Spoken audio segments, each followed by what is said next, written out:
Durante la década del 90, Colombia atravesó uno de los periodos más violentos del conflicto armado. En gran medida fue debido a la expansión y consolidación del paramilitarismo, aquellas organizaciones armadas ilegales que, bajo el discurso de combatir a la guerrilla, ejercieron el terror sobre la población civil. Muchas comunidades fueron víctimas de esa violencia, pero hoy voy a detenerme en una en particular. Un corregimiento rural que fue escenario de asesinatos, saqueos, abusos y desplazamiento forzado de casi toda su población. Esta es la historia de la masacre del Aro, un episodio que expuso hasta dónde podían llegar las alianzas entre el paramilitarismo y el poder político en Colombia. Bienvenidos a mi canal, mi nombre es Adriana Chilito, gracias por estar aquí y conocer los detalles y sucesos que han marcado la historia reciente de Colombia. Si les gusta este contenido, se pueden suscribir a mi canal y activar la campanita de notificaciones. De esta manera YouTube les avisará cuando suba un nuevo video. También me pueden seguir en mis diferentes redes sociales, me encuentran en Instagram, Facebook, X y TikTok como @lachilito. Comenzamos.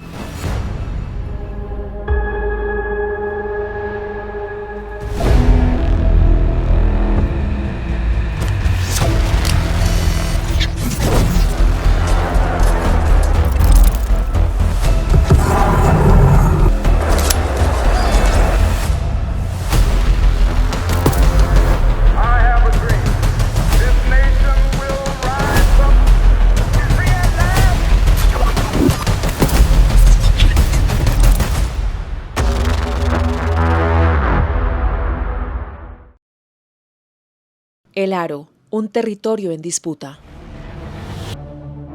En octubre de 1997, los habitantes de El Aro vivieron hechos que jamás olvidarían.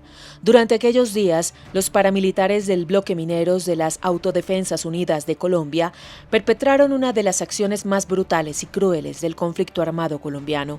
Al menos 12 campesinos fueron asesinados y otros miles fueron despojados de sus bienes y desplazados de su tierra. Aunque es fácil encontrar información al respecto, lo cierto es que este dolor en la historia colombiana no es sencillo de explicar. En la masacre del Aro confluyen política, armamento, poder y sed de control territorial. Es una trama que va más allá del hecho puntual. ¿Por qué se atacó ese pequeño poblado? ¿Con qué fines? ¿Por qué en ese momento? Para empezar a responder estas preguntas, conviene detenerse primero en el sitio que fue escenario de los hechos. El Aro es un corregimiento rural del municipio de Ituango, en el departamento de Antioquia. Antioquia es un importante departamento situado al noroeste de Colombia, con capital en Medellín, reconocido por ser la segunda economía del país y aportar cerca del 14.45% del Producto Interno Bruto Nacional, compuesto por 125 municipios organizados en 9 subregiones. Es un motor económico para Colombia, impulsado por una fuerte cultura de emprendimiento e infraestructura. Por décadas, sus pobladores se dedicaron a la ganadería y a la agricultura. Criaban gallinas, cerdos y vacas y entre varios cultivos cosechaban maíz, frijol y café. Durante años, el Aro fue apenas un punto en el mapa del norte de Antioquia, pero esa condición empezó a cambiar a partir de la década de 1980, cuando la región comenzó a verse atravesada por el conflicto armado. Para entonces, las Fuerzas Armadas Revolucionarias de Colombia, FARC, habían iniciado un proceso de expansión territorial. De hecho, según la Unidad para las Víctimas de Colombia, para ese entonces, guerrilleros de las FARC ya transitaban caminos y veredas del Aro y sometían y extorsionaban a la población. En ese contexto, el corregimiento dejó de ser solo un espacio de vida campesina para convertirse en un territorio en disputa.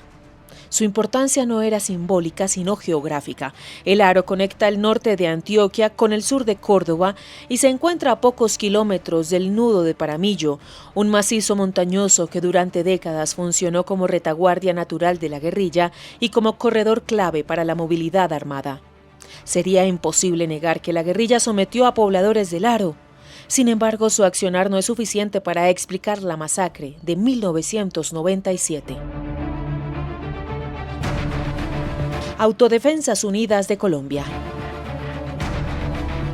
En Colombia, la guerrilla no fue la única organización armada de origen civil.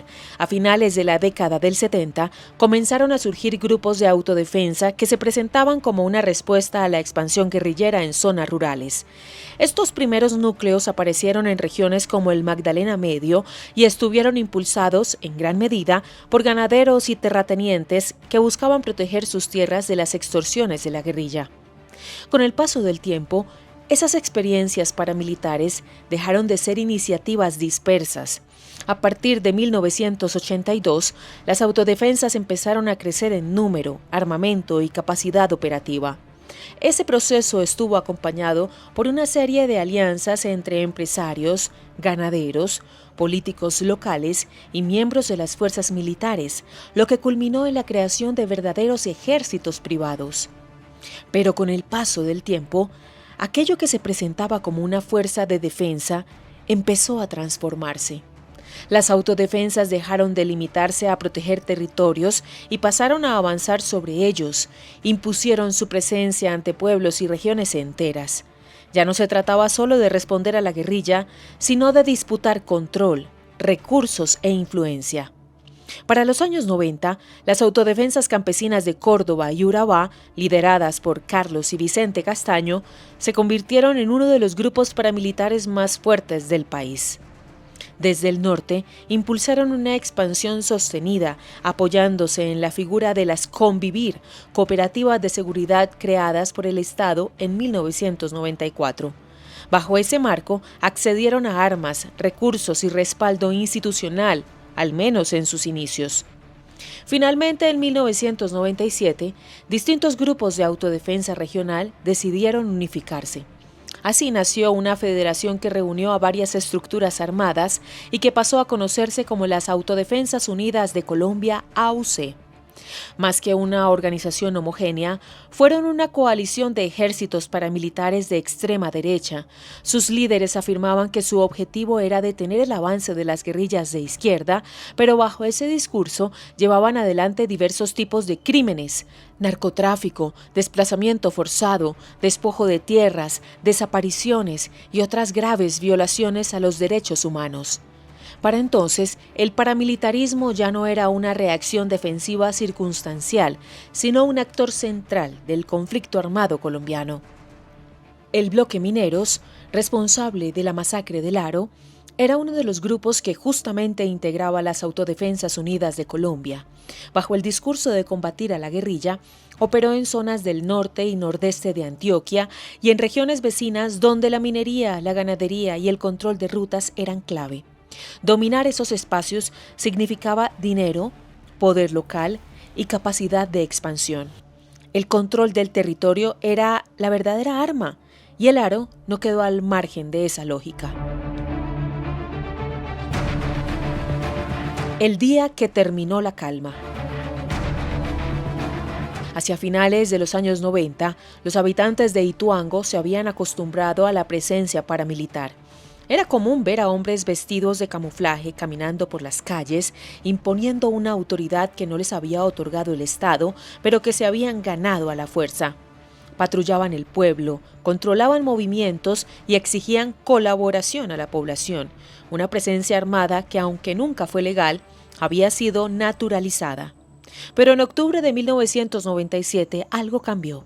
Comenzó a circular el rumor de que los paramilitares habían pasado por el corregimiento de Puerto Valdivia a unas 12 horas del Aro y que ya no se limitaban a sus recorridos habituales. Decían que habían matado a varias personas, tomado sus casas y que el plan era avanzar hacia el Aro. La noticia se transmitió de boca en boca y se expandió rápidamente por el pueblo. Algunas mujeres insistieron en irse, pidieron a sus maridos marcharse antes de que fuera tarde. Varias familias eligieron esa opción, tomaron lo poco que pudieron cargar y se fueron. Otros, en cambio, creyeron que solo eran rumores o que, aunque no lo fueran, no podían abandonar lo poco que tenían, por lo que decidieron quedarse. Sin embargo, pasadas las 9 de la mañana del 22 de octubre de 1997, quedó claro que lo que empezó como un rumor era cierto. Aquella mañana el cielo se volvió gris y el humo de los cañones comenzó a cubrir las montañas. Las balas zumbaban en el aire y las explosiones se sucedían una tras otra. El pueblo quedó suspendido en una tensa espera. Aunque durante horas no vieron a nadie, los vecinos supieron que los paramilitares se estaban acercando. No sabían cuántos eran, pero sí conocían qué eran capaces de hacer.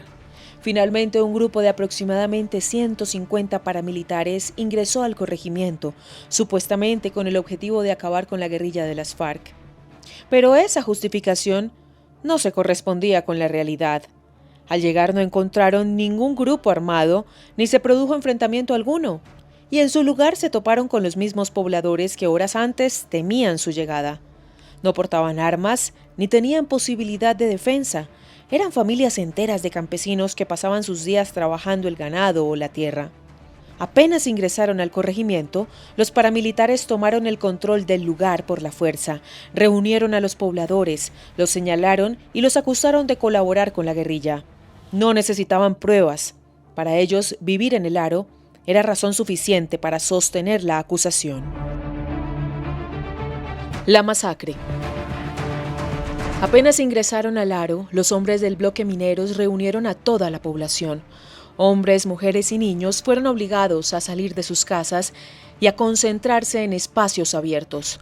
Una vez que estuvieron todos reunidos, comenzó el terror. Los paramilitares sacaron listas y comenzaron a leer los nombres de quienes, según ellos, estaban colaborando con la guerrilla. La mayoría de los señalados eran jornaleros y pequeños comerciantes del pueblo, pero su palabra no valía. Si su nombre era pronunciado, no quedaba duda de que era culpable. Mientras tanto, quienes no estaban en la lista eran obligados a tirarse al suelo boca abajo. Ni siquiera los niños tuvieron la oportunidad de huir del horror. Después de asignarle a cada vecino su rol, comenzaron los asesinatos. Fueron fusilamientos pensados para ser exhibidos. No solo importaba matar a supuestos guerrilleros, sino asegurarse de que todo el mundo lo viera. Y durante varios días la escena se repitió. Hombres armados entraban a las casas de los campesinos, sacaban a sus víctimas y ejercían castigos supuestamente ejemplares. La repetición y el orden de sus acciones dio cuenta de que el bloque Mineros no era un grupo improvisado. Las jerarquías eran claras, las tareas estaban definidas y las órdenes se cumplían. Eran parte de las Autodefensas Unidas de Colombia y sus hombres estaban entrenados para ejercer la violencia de forma profesional. De hecho, muchos de ellos habían tenido formación en el ejército y la policía. La violencia no se restringió a los homicidios. Además de asesinar, los paramilitares saquearon el territorio, abusaron sexualmente de las mujeres, robaron las casas y hurtaron el ganado de los campesinos. ¿Qué vínculos tenían todos estos actos con la guerrilla? Lo más repudiable de aquel octubre del 97 fue que los paramilitares pudieron cometer todos esos crímenes sin que alguien siquiera intentara frenarlos. La masacre pudo sostenerse durante días gracias a la ausencia total de la intervención estatal. José Milagros López, el entonces alcalde de Ituango, denunció a la gobernación de Antioquia y a la Cuarta Brigada del Ejército lo que estaba ocurriendo. Sin embargo, ningún representante de la fuerza pública tomó medidas para detener la incursión. No cabía duda de que la población del Aro estaba totalmente desprotegida y que los paramilitares tenían todo el tiempo a su favor. Sin intervención del gobierno, podían hacer lo que tuvieran en mente, sin que nadie los detuviera. Pero no se trató solo de omisión estatal, sino también de acción. Años después, varios sobrevivientes relataron haber visto un helicóptero oficial sobrevolando la zona durante la semana del ataque. En un principio, muchos tuvieron esperanza y creyeron que se trataba de un operativo de rescate, pero no lo fue. No solo nadie ayudó a los pobladores del Aro, sino que un helicóptero que pertenecía a la gobernación de Antioquia, en ese momento a cargo de Álvaro Uribe Vélez, disparó ráfagas de fusil, recogió a 2 combatientes muertos y transportó munición. Por la gravedad de los hechos, es importante señalar que no se trata de rumores ni conjeturas periodísticas. Años más tarde, los testimonios de los habitantes fueron respaldados por las confesiones de exparamilitares que participaron en la masacre y declararon en el marco de los procesos de justicia y paz. Tras una semana de ejecutar personas y atemorizar a toda la población, el 31 de octubre de 1997, los paramilitares prendieron fuego al pueblo. Casas, pequeños negocios y espacios públicos quedaron reducidos a cenizas. Solo quedaron en pie 8 casas, la escuela y la iglesia. El mensaje era claro. Incluso quienes sobrevivieran no iban a tener dónde quedarse. Esto dejó en claro que el bloque Mineros no solo buscaba eliminar a presuntos guerrilleros, sino que su intención iba mucho más allá. Buscaban reorganizar el territorio. Querían que el pueblo quedara deshabitado para poder controlarlo. Como cumplieron con lo planeado, el último día en el Aro, los paramilitares celebraron la operación y condecoraron a los hombres que habían participado. Por su parte, el pueblo debía afrontar un daño devastador. Entre 12 y 17 personas fueron asesinadas. Alrededor de 1.400 habitantes se vieron forzados a abandonar sus hogares por temor a represalias. 42 de las 60 casas del pueblo fueron incendiadas y más de 1.000 reses fueron robadas o dispersas durante la incursión paramilitar. Números que dan cuenta de que el Aro dejó de ser un lugar habitable. El después. La masacre tuvo un gran impacto emocional en sus habitantes. Después del terror y la humillación del desplazamiento forzado, muchos vecinos no quisieron regresar al Aro. Con su ausencia se apagaron las fiestas, las reuniones comunitarias, por lo que las tradiciones y las prácticas culturales comenzaron a perderse. Además, la falta de población debilitó el comercio local y con él la agricultura. De hecho, en varias declaraciones, los vecinos expresaron haberse quedado literalmente sin pueblo.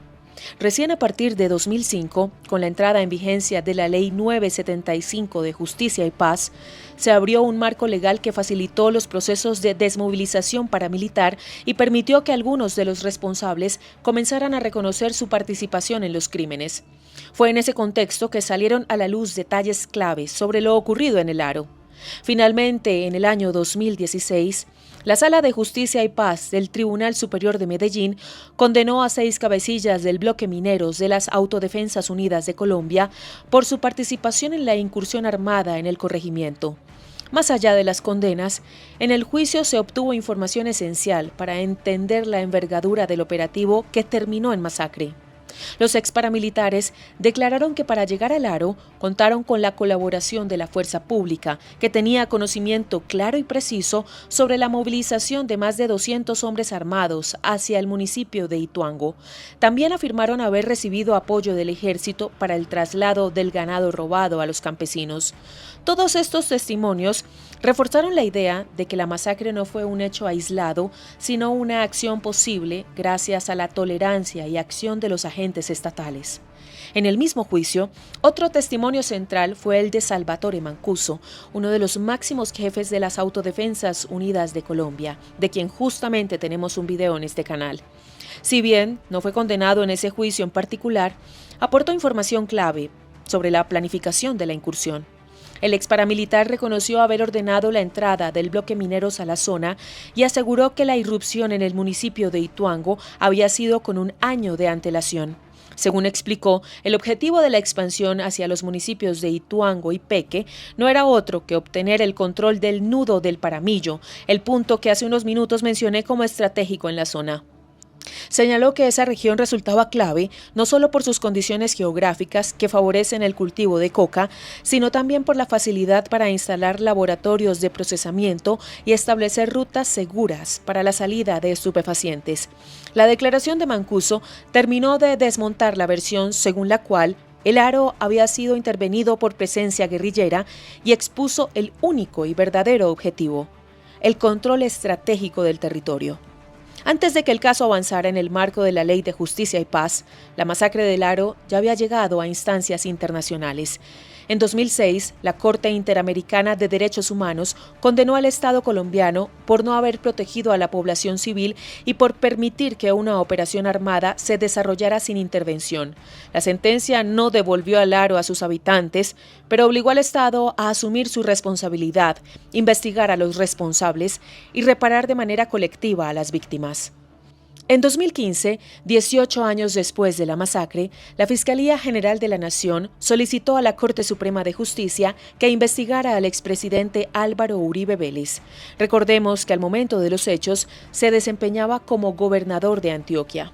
Finalmente, en el año 2018, la Corte Suprema de Justicia abrió una investigación contra el expresidente por presuntos vínculos con estructuras paramilitares y la masacre del Aro estuvo incluida como uno de los casos que sustentaban las sospechas. Sin embargo, la causa no avanzó hasta una condena. Tras una serie de decisiones judiciales, cambios de fuero y disputas procesales, las investigaciones fueron archivadas o quedaron sin una resolución firme. Aunque hasta 2026 no existe una sentencia que responsabilice penalmente a Álvaro Uribe Vélez por los hechos ocurridos en 1997, en 2022 el presidente Gustavo Petro pidió perdón a las víctimas del Aro en nombre del Estado colombiano. Con ese gesto, el Estado reconoció su responsabilidad institucional en lo ocurrido y dejó constancia de que la masacre no fue un exceso aislado, sino el resultado de una violencia que se sostuvo con omisiones, complicidades y decisiones políticas. Conclusiones. Desde hace algunos años, en el intento de convivir con el dolor, parte de la comunidad del Aro volvió a reunirse. Juntos buscaban iniciar un nuevo camino, uno que les permitiera recuperar lo que la violencia paramilitar les quitó aquel octubre de 1997. Por suerte, el deseo de reconstruir lo que alguna vez les fue propio estuvo acompañado por una acción concreta del Estado colombiano. En 2024, 27 años después de la masacre, la Agencia Nacional de Tierras, ANT, llevó adelante un proceso de adjudicación de tierras. De esta manera, más de 800 hectáreas fueron tituladas a favor de 35 familias campesinas. Si bien esta no fue una restitución completa, ni un cierre definitivo de la masacre, sí fue el primer reconocimiento material de que en el Aro había existido un pueblo que fue brutalmente arrasado.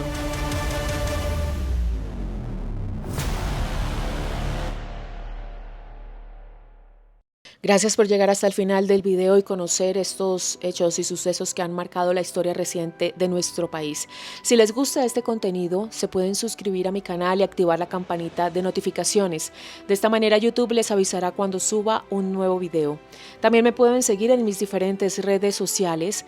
Me encuentran en Instagram, Facebook, X y TikTok como @lachilito. Le envío un saludo muy especial a los suscriptores y también a los miembros. Vamos a saludar de manera especial en esta ocasión a nuestro miembro José Gompa. José, gracias por tu apoyo conmigo, con mi equipo y el canal. Un abrazo a todos y nos vemos el próximo domingo con un nuevo video. Hasta pronto.